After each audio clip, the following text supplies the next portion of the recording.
2025 March 27 ഒരുപക്ഷെ മലയാള സിനിമയുടെ ചരിത്ര താളുകളിൽ കുറിക്കപ്പെടാൻ പോകുന്നൊരു ദിവസമായിരിക്കും ഇത്. കാരണം ഒരൊറ്റ പേര്, എമ്പുരാൻ.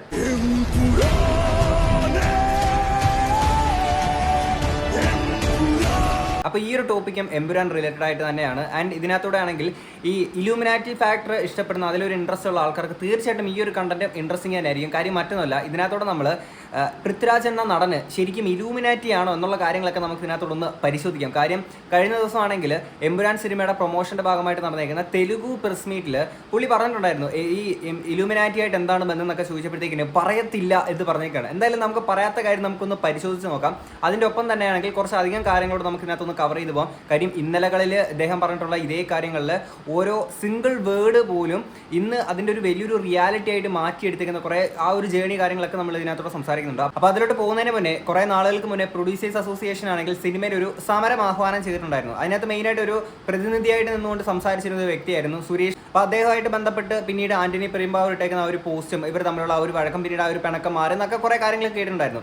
അപ്പം അങ്ങനെ സമരമുറയായിട്ട് പോകാനിരുന്ന ആൾക്കാർ ഇപ്പം അദ്ദേഹം തന്നെയാണെങ്കിൽ ഈ ഒരു എമ്പുരാൻ സിനിമയുടെ ഇതിനെപ്പറ്റി പറയുന്ന ആ ഒരു ബിഫോർ ആൻഡ് ആഫ്റ്റർ നിങ്ങളൊന്ന് കണ്ടോ. എമ്പുരാൻ ഗംഭീരമാകട്ടെ എന്നും ആന്റണി പെരുമ്പാവൂരിനും മോഹൻലാലിനും പൃഥ്വിരാജിനും എല്ലാവിധ ആശംസകളും നേരുന്നുവെന്നും പറയുന്നു നിർമ്മാതാവും പ്രൊഡ്യൂസേഴ്സ് അസോസിയേഷൻ വൈസ് പ്രസിഡന്റുമായ ജി സുരേഷ് കുമാർ. അതൊരു വലിയ വിജയമാവട്ടെ, അതാണ് നമ്മൾ ആശംസിക്കുന്നത്. സിനിമ നിർത്തിവെക്കാൻ തീരുമാനിച്ചു. ഒരു പ്രൊഡക്ഷനും ഇല്ല, എക്സിബിഷനും ഇല്ല, ഒന്നുമില്ല.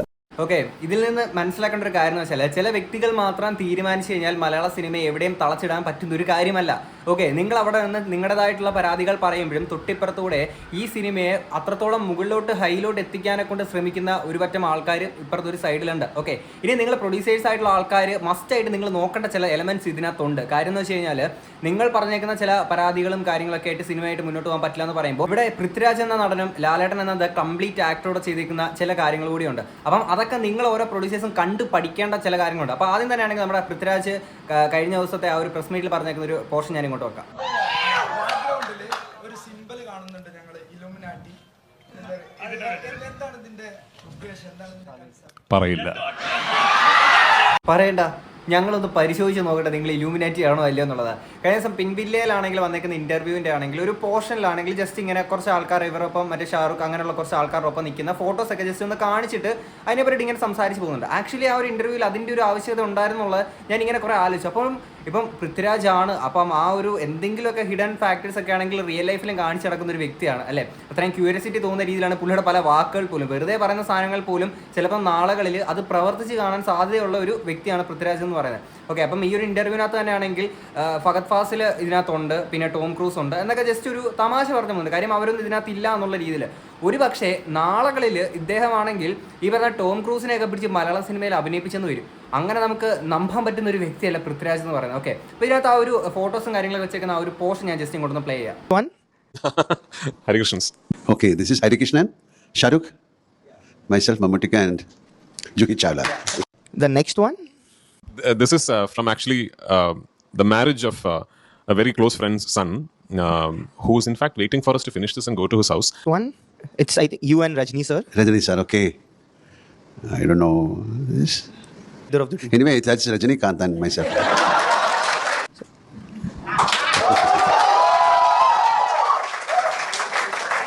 One?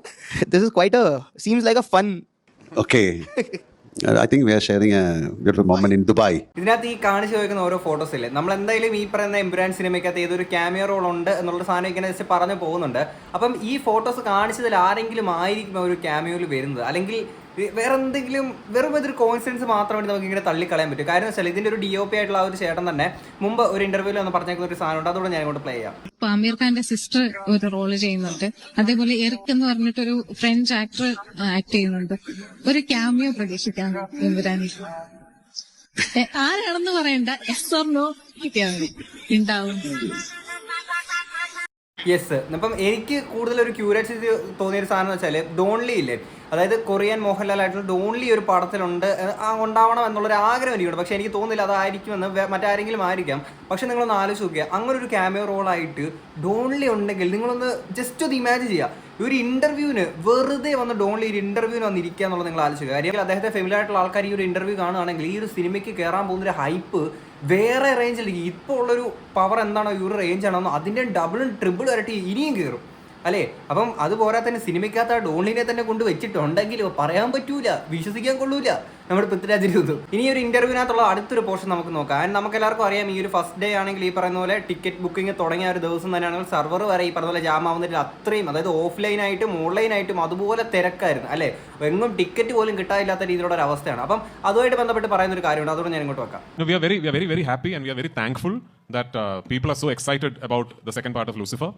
And what is even more exciting for us is that the advance bookings in Telugu, in Tamil, in Kannada, in Hindi, those are all really surprising for us. So actually we knew that Lucifer 1 had a lot of love from people across the country, but we didn't expect it was such a. That's what I said when I spoke in the beginning, that these advance bookings are truly shocking even for us, and we are very thankful for it. And I really pray and hope that on 27th I would have lived up to your expectation. That's all. കേട്ടിട്ടുണ്ട്. ഇതൊക്കെ ഇവർ unexpected ആയിട്ടുള്ള ഇവർ ഇതുവരെ expect പോലും ചെയ്യാത്തൊരു കാര്യമാണ്. കുറേ വർഷങ്ങൾക്ക് മുന്നേ ഇതേ വ്യക്തി തന്നെ പറഞ്ഞേക്കുന്ന മറ്റൊരു ക്ലിപ്പോടുണ്ട്. ഇപ്പോൾ അത്യാവശ്യം ഇൻസ്റ്റാഗ്രാമിലൊക്കെ അത്യാവശ്യം വൈറലായിട്ട് പൊക്കോണ്ടിരിക്കുന്ന ഒരു സാധനമാണ്. ഞാൻ അതിങ്ങോട്ടൊന്ന് പ്ലേ ചെയ്യാം. അംബാസിഡർ ആയിട്ട് അല്ലെങ്കിൽ അതിനെ സപ്പോർട്ട് ചെയ്യുന്ന ഒരു കടമ അതിന് നമ്മളിപ്പോൾ വേറെ we want you to stay back. Frankly speaking we want you to stay. എൻ്റെ ഒരു ഭയങ്കര വലിയൊരു ഈവിൾ സ്കീമുണ്ട്. ഞാൻ എന്താന്ന് പറയാം. കാരണം എനിക്ക് തമിഴിൽ പോയിട്ട് അഭിനയിക്കണം. I want go to Tamil Nadu and I want to act and I want become a star there. I want become a big star there. And then I am hoping I will be. And then what I want to do is I want to release my Malayalam films without dubbing them in Tamil Nadu and see them run for 100 days. If Tamil films can run 50 to 100 days in Kerala, why cannot Malayalam films do the same? മലയാളികൾക്ക് തമിഴ് മനസ്സിലാവുന്ന അത്രയും തമിഴന്മാർക്ക് മലയാളവും മനസ്സിലാവും. അപ്പോൾ ഞാൻ എപ്പോഴും ഇതിനു മുമ്പ് എൻ്റെ പലരും ചോദിച്ചിട്ട് എൻ്റെ ഏറ്റവും വലിയ ഡ്രീം എന്താണ്? My biggest dream is the ambassadorship of Malayalam cinema. നാളെ ഞാൻ കാരണം മലയാള സിനിമ 4 പേർ കൂടുതൽ അറിഞ്ഞാൽ അതാണ് എൻ്റെ ഏറ്റവും വലിയ നേട്ടം. എൻ്റെ ഏറ്റവും വലിയ ആഗ്രഹം എന്താ അറിയോ? എനിക്ക് തമിഴിൽ അഭിനയിക്കണം, എനിക്ക് ഹിന്ദിയിൽ അഭിനയിക്കണം, എനിക്ക് തെലുങ്കിൽ അഭിനയിക്കണം. ഇവിടെ എല്ലാം ഞാൻ വലിയ സ്റ്റാറുമാണ്. എന്നിട്ട് ടുമോറോ അവരുടെ ഒരു വലിയ സ്റ്റാറിൻ്റെ ഒരു അന്യഭാഷാ ചിത്രം അവരുടെ തിയേറ്ററിൽ റിലീസ് ആകുമ്പോൾ they should go to the theatres and watch it. They should go and watch Malayalam films in Bombay. They should go and watch Malayalam films in Hyderabad. They should go and watch Malayalam films in Madras and Trichy and Salem and Madurai. അതാണ് എൻ്റെ ഏറ്റവും വലിയ dream. എനിക്കറിയാം. why should I aim for anything less? Why should I aim for anything less? എൻ്റെ ഏറ്റവും വലിയ ആഗ്രഹം is that I want to hold the ambassadorship of Malayalam cinema. നാളെ I want to take Malayalam cinema outside the 45 theatres in Kerala. നമ്മൾ ഇത്രയും creative, ഇത്രയും talent ഉള്ള, ഇത്രയും എന്താ പറയുക, ഇത്രയും വലിയൊരു റിച്ച് ഹെറിറ്റേജ് ഉള്ള ഒരു ഇൻഡസ്ട്രി 45 തിയേറ്ററുകൾക്കുള്ളിൽ ഒതുങ്ങിക്കൂടുന്നു എന്ന് പറയുന്നത് വളരെ വിലാപകരമായ ഒരു സത്യമാണ്. We have to break the shackles അല്ലേ. നമ്മളൊക്കെ ആണെങ്കിൽ ഇന്നലെ പറഞ്ഞ കാര്യം പോലും ചിലപ്പോൾ ഇന്ന് പറഞ്ഞു കഴിഞ്ഞാൽ നമ്മുടെ അടുത്ത് ആരെങ്കിലും ചോദിച്ചു കഴിഞ്ഞാൽ ചിലപ്പോൾ നമുക്ക് ഓർമ്മ കാണത്തില്ല. ഈ മനുഷ്യൻ അന്ന് ഇത്രയും വർഷങ്ങൾക്ക് മുന്നേ പറഞ്ഞേക്കുന്നൊരു സാധനമാണ്. ഇന്നിപ്പോൾ എന്താണ് സംഭവിച്ചുകൊണ്ടിരിക്കുന്നത്? ഇന്ന് ഈ മലയാള സിനിമ അല്ലെങ്കിൽ ഈ നമ്മുടെ മലയാളം ഇൻഡസ്ട്രീനെ ആണെങ്കിൽ തോളിലേറ്റി നടക്കുന്നൊരു വ്യക്തിയാണ്. അന്ന് ഇദ്ദേഹം പറഞ്ഞ ഓരോ കാര്യങ്ങളും ഇന്ന് റിയാലിറ്റി ആയി വരുമല്ലേ. കാര്യം ഇപ്പം ബാക്കിയുള്ള സ്റ്റേറ്റിൽ പോലും ഈ പറയുന്ന പോലെ ടിക്കറ്റ് കിട്ടാൻ ബുദ്ധിമുട്ടാണ്. ഫസ്റ്റ് ഷോ ടിക്കറ്റ് കിട്ടാൻ ബുദ്ധിമുട്ടുള്ള രീതിയിലോട്ട് തന്നെ മാറിക്കണം. ഇല്ല സർ, ഇന്റർപോൾ പുറത്തു വിട്ടാണിത്. ടോപ്പ് 10 ടെററിസ്റ്റുകളിൽ 3ാമനാണ് ഖുറേഷി. ബോംബെയിലുള്ള ഒരു ബാർബർ ഐഡന്റിഫൈ ചെയ്തിരുന്നു. ആ സ്കെച്ചാണിത്. ഇയാളെക്കുറിച്ച് മറ്റൊരു വിവരങ്ങളും നമുക്കില്ല. അൽ ഖൈദയുടെ ഏഷ്യ പസഫിക് മൂവ്മെന്റ് വിംഗ് കമാൻഡറാണ്. അന്ന് പറഞ്ഞ അതേ സാധനം തന്നെ ഇതിന്റെ റിയാലിറ്റിയിലോട്ട് വന്നിരിക്കുകയാണ്. ഓക്കെ, അപ്പോൾ ഇയാൾ സത്യത്തിൽ ഇലൂമിനാറ്റി ആണോടെ? എന്തായാലും നമുക്ക് ആ ഒരു പ്രസ് മീറ്റിന്റെ ബാക്കി ഭാഗം കൂടെ ഒന്ന് കേൾക്കാം. Working in box office is not big or small budgets. It's good or bad films. As far as I am concerned, there are only 2 types of films: good films, bad films. Everything else is secondary. I hope I have made a good film. This particular good film just happens to be a very expensive good film. That's all. എൻ്റെ പൊന്നടാവേ, പുള്ളി ആദ്യം തന്നെ സിനിമകളെ പറ്റിയിട്ടൊക്കെ അന്ന് audio ലോഞ്ചിനാണെങ്കിൽ പോലും പറഞ്ഞൊരു കാര്യം എന്ന് വെച്ചാൽ ഇതൊരു കൊച്ചു പടമാണ്, ചെറിയൊരു പടമാണ്. അപ്പോൾ ഇതിനകത്തും പറഞ്ഞേക്കുന്നത് it's A good film or bad film എന്നുള്ള സാധനം മാത്രമാണ്. ഐ തിങ്ക് ഇതൊരു ഗുഡ് ഫിലിം ആണെന്ന് തോന്നുന്നു. കുറച്ച് എക്സ്പെൻസീവ് ആയിട്ടുള്ളൊരു ഗുഡ് ഫിലിം. അപ്പോൾ ഇതിനെ പറ്റിയിട്ടൊന്നും പറയുന്നില്ല. അപ്പോൾ ബഡ്ജറ്റിനെ പറ്റിയിട്ട് ബാക്കി കുറച്ച് സാധനം കൂടെ പറയുന്നുണ്ട്. അതുകൊണ്ട് ഇങ്ങോട്ട് വെക്കാം. Almost, we have never announced the budget of this film. Yeah, we have never said anywhere that this film has cost this much money, right? So my take about the whole budget scenario is, when you see this film, what you think is the budget of the film. And I'm going to put a challenge out there. Your guess will be more than the actual budget. And that is Malayalam cinema.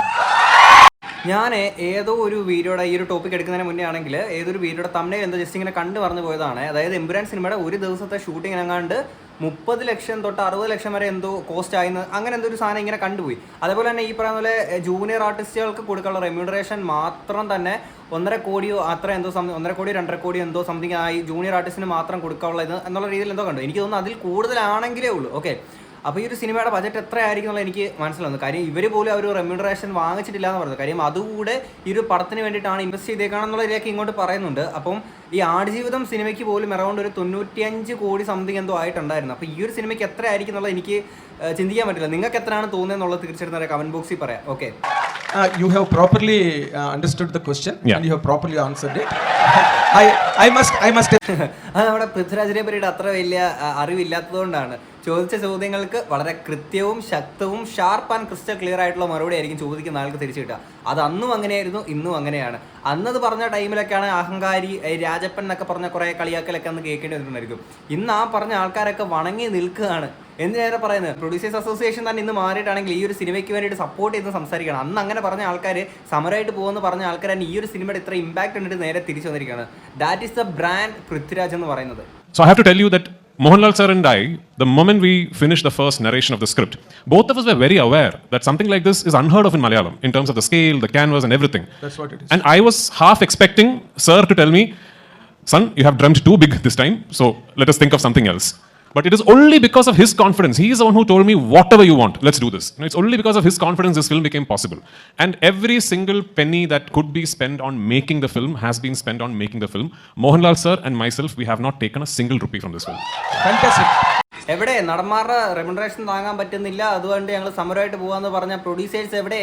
ഇതൊക്കെ കണ്ടുപഠിക്കും. മലയാള സിനിമയെ തോളിലേറ്റി നടക്കുന്ന ഇതേ വലിയ നടന്മാരാണ് ഇതിനകത്ത് remuneration പോലും വാങ്ങിച്ചില്ല എന്ന് ഇവർ പറയുമ്പോൾ ഓഫ് കോഴ്സ് ഈ പറയുന്ന പോലെ സിനിമയുടെ പ്രോഫിറ്റ് ഷെയറിൽ നിന്നായിരിക്കും എന്തായാലും ഇവർക്ക് ആ ഒരു പൈസ കാര്യങ്ങളൊക്കെ കിട്ടുക. എന്ത് തന്നെയാണെങ്കിലും ഇങ്ങനെ ഒരു ക്രാഫ്റ്റ് ഉണ്ടാക്കി വെക്കാനെ കൊണ്ട് ഇത് മുൻകൂറായിട്ട് ഈ ഒരു പൈസയൊന്നും വാങ്ങാതെ ഇങ്ങനെ ചെയ്തു എന്ന് പറയുന്നത് എത്ര ബ്രില്യൻ്റ് ആയിട്ടൊരു കാര്യമാണ്. നിങ്ങളെപ്പോഴും ഓക്കെ നടന്മാരാണെങ്കിൽ പൈസ കൂട്ടുന്നു അത് ഇതെന്നൊക്കെ പറഞ്ഞുകൊണ്ട് നിങ്ങൾ ചില വ്യക്തിപരമായിട്ടുള്ള താല്പര്യങ്ങൾക്കനുസരിച്ച് നിങ്ങൾ സമരമായിട്ട് പോകുന്ന ടൈമിൽ തൊട്ടിപ്പുറത്ത് സിനിമ എങ്ങനെ ബിൽഡ് ചെയ്യണം എന്നുള്ള രീതിയിൽ ചിന്തിക്കുന്ന അല്ലെങ്കിൽ ഈ ഇൻഡസ്ട്രി എങ്ങനെ ഹൈലോട്ട് എത്തിക്കണമെന്ന് ചിന്തിക്കുന്ന ആൾക്കാരാണ് ഏതാണ്ട് ഇവരൊക്കെ. కண்டு పడికిన మా ఒక ప్రశ్న సమరైట్గా పోంది ఆల్కారు ఓకే అయితే ఇప్పుడు తెలుగులో పెద్ద బ్యానర్స్ నుంచి మ్యాట్ కావచ్చు రాబిన్ హుడ్ కూడా వస్తుంది సో మలయాళ సినిమాకి థియేటర్లు ఎక్కువ ఇచ్చే అవకాశాలు హౌస్ఫుల్ కూడా నడుస్తున్నాయి సో అవకాశం ఉంది ఒక తెలుగు పర్సన్ గా మీరు మలయాళ సినిమాకి ఎక్కువ స్కోప్ ఇచ్చే అవకాశం ఉంది మలయాళం ఇప్పుడు అలా అడిగితే మలయాళం తెలుగు అని సెపరేట్ చేస్తారు ఈ రోజు గ్లోబల్ సినిమా కరెక్ట్ ఎక్కడ బాగుంటే అక్కడ చూస్తారు no in my conversation I told that we have the habit of accepting films from all over the state. Please try and watch my film. Madam, I distributed Salar in Kerala. Prithviraj Productions distributed KGF 2 in Kerala. so I only went to for the release of Pushpa. Yeah. This is a beautiful fraternity. Let us meet together and let us create beautiful movies. Mohanlal sir എന്തുവാടെ തെലുങ്കന്മാർക്ക് നമ്മുടെ മലയാള cinema അത്ര അങ്ങോട്ട് പിടിച്ചിട്ടില്ലേ? Marco സിനിമയൊക്കെ ഇറങ്ങിയപ്പോൾ എല്ലാം കൂടെ വായും തുറന്നിരുന്നല്ലോ. അത് മാത്രമല്ല അതൊക്കെ നമ്മൾ മലയാളികളെ കണ്ട് പഠിക്കണം. നിങ്ങൾ കാര്യം എന്താണെന്ന് വെച്ച് കഴിഞ്ഞാൽ ഇപ്പം അല്ലു അർജുനെ പോലുള്ള നടനൊക്കെ ആണെങ്കിൽ നമ്മുടെ മലയാളികളുടെ സ്വന്തമാണ്. ഇപ്പം ലാലേട്ടനെ പോലെയും മമ്മൂക്കിനെ പോലെയൊക്കെ ആണെങ്കിൽ ഓക്കെ നമ്മളിൽ ഒരാൾ അല്ലെങ്കിൽ നമ്മുടെ നടൻ എന്നുള്ള രീതിയിലാണ് അല്ലു അർജുനെ വരെ കാണുന്നത്. അതായത് ബാക്കിയുള്ള എല്ലാ ഇൻഡസ്ട്രിയിലെ സിനിമകളെയും അതിലെ നടന്മാരെ ആക്ടേഴ്സിനെയൊക്കെ നമ്മൾ ഒരേപോലെ സ്വീകരിക്കുന്ന അക്സെപ്റ്റ് ചെയ്യുന്ന ആളുകൾ നമ്മുടെ മലയാളികൾ അല്ലേ? ഇവരൊക്കെ എന്തോന്ന് ഇത് മനസ്സിലാക്കാം. എന്തായാലും എമ്പുരാൻ സിനിമ ഇറങ്ങുമ്പോഴത്തേക്കും അതിനൊരു മറുപടി കിട്ടുമെന്നാണ് നമ്മൾ പ്രതീക്ഷിക്കുന്നത്. എന്തായാലും ബാക്കിയും കൂടെ കേൾക്കാം. have you seen Adujeevitham Prithviraj sir Adujeevitham What a question. no do you like Prithviraj sir as a actor or as a director? I like Prithviraj as a person. So Prithviraj ആരോടെ ഈ ചോദ്യങ്ങൾ മൊത്തം ചോദിക്കുന്നത്? അത് നമ്മുടെ ലാലേട്ടനടുത്ത് അതും കൊടുക്കേണ്ട മറുപടി കൊടുക്കേണ്ട രീതിയിലാണ്. ഈ പുള്ളിക്കാരനാണെങ്കിൽ കുറേ ചോദ്യങ്ങളാണെങ്കിൽ ഇങ്ങനെ ഇവരെ ട്രിഗർ ചെയ്യുന്ന രീതിയിൽ അങ്ങോട്ടും ഇങ്ങോട്ടും മാറി ചോദിക്കുന്നുണ്ട്. ആടുജീവിതം കണ്ടിട്ടുണ്ടോ എന്ന് എന്നാ ചോദ്യമാ കൊച്ചേ ഈ ചോദിക്കുന്നത്? എന്നെ ചോദിച്ചത് എന്നിട്ട് വളരെ കൃത്യമായിട്ട് ഇപ്പോൾ പണ്ടത്തെ നടിമാരുടെ ചോദിക്കുന്ന മെയിൻ ക്വസ്റ്റ്യൻ ആയിരുന്നു. അതായത് ലാലേട്ടനെയാണോ ഇഷ്ടം മമ്മൂക്കനാണോ ഇഷ്ടം എന്ന്. അപ്പോൾ അവർ പെട്ടു പോകുന്നൊരു സാധനമില്ല, അവർ എന്ത് മറുപടി പറയും എന്നുള്ളൊരു സംഭവമായിരുന്നു. ഇപ്പോൾ ഇവിടെ ലാലേട്ടൻ്റെ അടുത്ത് ചോദിച്ചത് ഇപ്പം പൃഥ്വിരാജ് എന്ന നടനിലെ അല്ലെങ്കിൽ ആ ഒരു നടനെയാണോ ഇഷ്ടം ഡയറക്ടറിനെയാണോ ഇഷ്ടം? രണ്ടുപേരല്ലേ, എനിക്ക് ആ ഒരു വ്യക്തിയാണ് ഇഷ്ടം. സംഭവം എന്നാണ് പൃഥ്വിരാജ് വരെ കൈയടിക്കുന്നുണ്ട്. അതാണ് നമ്മുടെ ലാലേട്ടൻ. ചേച്ചിക്ക് ശരി അറിയത്തില്ല എന്ന് തോന്നുന്നു. Mohanlal sir is a legendary actor. Directing as such a hero very difficult. No. I mean if you have any one more scene, did you tell him any hesitate scene? You know why some actors become legends? Because they are very easy to work with. the legends are the easiest actors to direct, actually. Mohanlal sir is the easiest actor to direct. Yeah. Do you think that I'm that complicated? അവിടെ ഇരുത്തിക്കൊണ്ട് ചോദിക്കാണ്, Lal sir ഇപ്പോൾ legendary ആക്ടറാണ്, എന്തെങ്കിലും ബുദ്ധിമുട്ടൊക്കെ ഉണ്ടാക്കിയിട്ടുണ്ടോ ഉണ്ടെങ്കിൽ പറയാം, നമുക്കിപ്പോൾ ചോദിക്കാം, 2 പൊടി നമുക്ക് കൊടുക്കാം എന്നുള്ള രീതിയിലാണ് ചേച്ചിയുടെ ചോദ്യങ്ങളൊക്കെ ചോദിക്കുന്നത്. ഓക്കെ, എന്തിനാണെങ്കിലും അവിടെ വളരെ കൃത്യമായിട്ട് പൃഥ്വിരാജ് തന്നെ ആണെങ്കിൽ അതിനൊരു മറുപടിയും കൊടുക്കുന്നുണ്ട്. അതായത് ലെജൻഡറി ആയിട്ടുള്ള ഒരു ആക്ടറിനെ വെച്ച് അഭിനയിപ്പിക്കാനാണ് ഏറ്റവും ഈസി. കാര്യം അവർ വളരെ എക്സ്പീരിയൻസ്ഡ് ആയിരിക്കും, ഒരു ഡയറക്ടറിന്റെ ഒരു വിഷൻ എന്താണെന്ന് വളരെ കൃത്യമായിട്ട് അവർക്കറിയായിരിക്കും, അത് അവർക്ക് വിട്ടു കൊടുക്കേണ്ട ഒരു സ്പേസ് ആണ്. ഇപ്പം ഇവർക്ക് ഡയറക്ടറായിട്ടൊക്കെ ഒന്ന് ജെല്ലായി പോകാനെ കൊണ്ട് വലിയ ബുദ്ധിമുട്ടൊന്നും കാണത്തില്ല. You like give us that confidence. I promise you, I will dream even bigger. Yeah, I mean, this is just the beginning. ഇത് ജസ്റ്റ് ബിഗിനിങ് ആണോ? കാര്യം ഒരുപാട് വർഷങ്ങൾക്ക് മുന്നേ ബാക്കിയുള്ള എല്ലാ ഇൻഡസ്ട്രിയിലും, അതായത് ആൾക്കാർ അവിടുത്തെ സൂപ്പർ സ്റ്റാർസിന്റെ പടം ഇറങ്ങുമ്പോൾ പോലും നമ്മുടെ ഇൻഡസ്ട്രിയിലെ പടം കാണാൻ ആൾക്കാർ തിരക്കിട്ട് വരണമെന്ന് അന്ന് ആഗ്രഹിച്ച സാധനങ്ങൾ, അല്ലെങ്കിൽ മലയാള സിനിമയുടെ ബ്രാൻഡ് അംബാസഡർ ആവണമെന്ന് പറഞ്ഞ അതേ കാര്യങ്ങളൊക്കെ ഇന്ന് റിയാലിറ്റിയോടെ വന്നുകൊണ്ടിരിക്കുകയാണ്. ഇത് വെറും ബിഗിനിങ് മാത്രമാണ്. അപ്പോൾ എന്താണ് വലുതായിട്ട് ഇദ്ദേഹത്തിന് ചെയ്യാൻ പോകുന്നത്? അപ്പം പിങ്ക് വില്ലയിൽ വന്ന ഇന്റർവ്യൂവിൽ പറയുന്ന മറ്റൊരു സാധനമുണ്ട്, അതോടെ ഞാൻ ഇങ്ങോട്ട് നോക്കാവേ. If you ever in the future as a director, would you be interested in doing a historical epic? Yes. Brilliant. Yes, അതായത് ഇനി ഇങ്ങനൊരു എപ്പിക് കൂടെ ഇനി സൃഷ്ടിക്കാൻ പോവുകയാണ്. അപ്പം എന്തൊക്കെയാണ് മനസ്സിൽ പ്ലാൻ ഉണ്ടാക്കി വെച്ചേക്കുന്നത് എന്നുള്ളത് നമുക്കറിയത്തില്ല. അപ്പം തമിഴിലാണെങ്കിൽ LCU, ഇപ്പോൾ ലോകേഷ് കനകരാജ് എന്ന് പറയുന്ന ഒരു ഡയറക്ടർ, അദ്ദേഹം സൃഷ്ടിച്ചേക്കുന്ന ഒരു യൂണിവേഴ്സ്. നമ്മുടെ മലയാളത്തിൽ ഇനി ഇദ്ദേഹം അല്ലെങ്കിൽ പൃഥ്വിരാജ് എന്ന ബ്രാൻഡ് അംബാസിഡർ, മലയാള സിനിമയുടെ തന്നെ അംബാസിഡർ എന്തൊക്കെയാണ് ഇനി ഭാവിയിൽ ചെയ്യാൻ പോകുന്നത്? ഭയങ്കര ക്യൂരിയോസിറ്റി ഉണ്ട്. അപ്പം എന്തിനാണെങ്കിലും നമുക്ക് ഇനി വരും ദിവസങ്ങളിൽ കണ്ടറിയാം. എന്തിനാണെങ്കിൽ ഇതിനെ പറ്റിയുള്ള നിങ്ങളുടെ അഭിപ്രായങ്ങൾ തീർച്ചയായും താഴെ കമന്റ് ബോക്സിൽ പറയാം. അതേപോലെ തന്നെയാണെങ്കിൽ എമ്പുരാന് എന്ന് പറയുന്ന ആ ഒരു പാട്ട് പാടിയേക്കുന്ന ആ ഒരു ചേട്ടൻ അത്രയും നമുക്ക് രോമാഞ്ചിഫിക്കേഷൻ ആ ഒരു ട്രെയിലറിൽ അടുപ്പിച്ചേക്കുന്ന ആ ഒരു ചേട്ടൻ്റെ ഒരു പോസ്റ്ററിനോട് കണ്ടിട്ട് നമുക്ക് ഈ ഒരു വീഡിയോ ഉണ്ട് ചെയ്യാം. അപ്പോൾ അടുത്തൊരു ആയിട്ടാണ്. അപ്പം ശരി, ബൈ. എനിക്ക് തന്നെ ഇപ്പോഴും വിശ്വസിക്കാൻ പറ്റിയിട്ടില്ല, എന്റെ സൗണ്ട് അതിൽ വന്നിട്ട് ആൾക്കാർ അത് കേട്ടോണ്ടിരിക്കുകയാണ്. Give me your power, your energy, കുറച്ച് റേജ് വേണം, നല്ല ആങ്കർ വേണം, അതേപോലെ തന്നെ ഒരു പെയിനും കൂടി ഉണ്ടാവണം അതിൽ. കേറിക്കോ, go do your thing. So ദിവ്യകേട്ടൻ പറഞ്ഞത് ആനന്ദേ വർക്കായിട്ടുണ്ട്.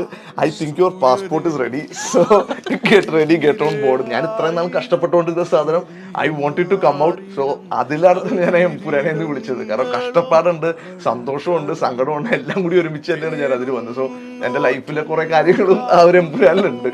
മോഹൻ സാറിന്റെ കണ്ണ് പൊങ്ങുമ്പോഴാണ് എമ്പുരാനെ എന്നുള്ള ഫസ്റ്റ് കോള് വരുന്നത്. അയ്യോ, എമ്പുരാനെ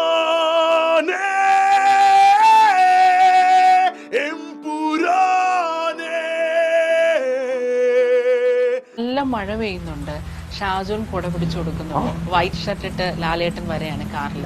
തൊട്ടടുത്ത സീനിൽ കറുത്ത ഷർട്ടിട്ട് ലാലേട്ടനാണ്. അപ്പോൾ അതിന്റെ ബാക്ക്ഗ്രൗണ്ടിൽ ആനന്ദിന്റെ വോയിസ് ആണ്.